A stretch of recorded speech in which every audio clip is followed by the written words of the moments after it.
आज के इस वीडियो में हम लोग देखेंगे, याद रखिएगा समास, याद रखिए समास का। और यह जो है तत्पुरुष समास देखेंगे, बहुत ही सुंदर तरीका से देख लेंगे। तो देखिएगा, बिना टाइम को वेस्ट करते हुए इसको देखेंगे और इसके पहचान की यह आ जाएगा कि विजय पर्व में कौन सा समास है, तो याद रखिएगा तत्पुरुष समास आ जाएगा। धर्मशाला में कौन सा समास है, तो यह आ जाएगा तत्पुरुष समास। याद रखिए, देशभक्त में कौन सा समास है, तो 4 ऑप्शन में क्या बनाएंगे, तत्पुरुष समास। और इसे देखने से पहले आपको थोड़ा सा इधर आना पड़ेगा। क्या है कि समास के अनुसार जो है जो कारक होते हैं कितने प्रकार का, 6 प्रकार का। अब आप कहोगे कि सर यहाँ पर आप समास पढ़ा रहे हैं, आप कारक का बात कर रहे हैं, तो वह कारक को यहाँ पर समझना पड़ेगा।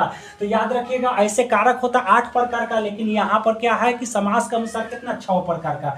अब देखिएगा, कर्म कर्ता को पहले छोड़ देंगे और अंत में संबोधन को छोड़ देंगे, तो कर्म को करण से। तो ये सारी चीजें विभक्ति चिन्ह को आपको याद रखना है और उसके बाद यह सब खत्म, यह सब खत्म। मैं इसलिए कह रहा हूं कि देखो यहाँ पर देखो, आप विजय पर्व का अगर विग्रह करोगे तो विजय का पर्व, और यह जो है का आ गया ना यहाँ पे विभक्ति चिन्ह। यहाँ पे पाकेट मार, तो पाकेट को मारने वाला देवालय, तो देव के लिए आलय। उसके बाद नराधम, नरों में अधम, धर्मवीर, धर्म में वीर। उसके बाद राष्ट्रपति, राष्ट्र का पति। इसलिए मैं यह बता रहा हूं कि देखो यहाँ पे समास के अनुसार कारक 6 प्रकार के हैं। यहाँ पर देखो, कर्म को करण से, संबंध का के की, संप्रदान के लिए। तो यहाँ पर यह विभक्ति चिन्ह जब मिलेगा तो याद रखिएगा यह सब कौन सी हो जाएगा, तत्पुरुष। जैसे देखो विजय का पर्व का आ गया ना, तो यहाँ पर देखो का है, तो यह क्या हो जाएगा, यह सब जितना भी विभक्ति चिन्ह हो, चाहे ए हो, ये सारा विभक्ति चिन्ह हो, याद रखिएगा वह जाएगा कौन चीज में, तत्पुरुष समास में जाएगा। लेकिन एक और चीज ध्यान में रखना है कि यह पूछ देगा कि कौन सा तत्पुरुष समास है, तो आपको यह ध्यान में रखना है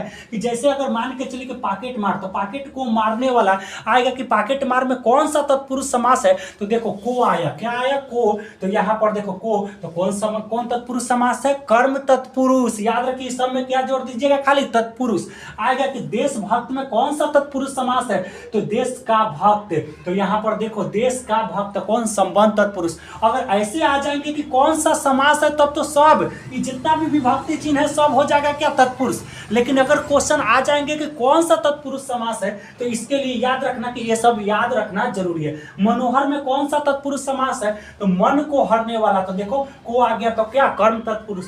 विद्यालय में कौन सा तत्पुरुष, तो के लिए आ गया ना, तो यहाँ पर देखो के लिए, तो संप्रदान तत्पुरुष। अब आपको एक और चीज समझ लेना है बुआ, कि करण से यहाँ भी से है और यहाँ भी से है, अगर आ जाएगा तो कौन सा तत्पुरुष समास होगा, अपादान की करण। तो देखो योग की स्थिति में क्या होगा, करण, और हटने की स्थिति में क्या होगा, अपादान। जैसे यहाँ पर देखो रोग ग्रस्त, तो रोग से ग्रस्त, रोग और ज्यादा हो रहा है ना, तो ये योग की स्थिति में हो गया, तो यह हो जाएगा क्या, करण। लेकिन यहाँ पर देखो नेत्रहीन, नेत्र से हीन,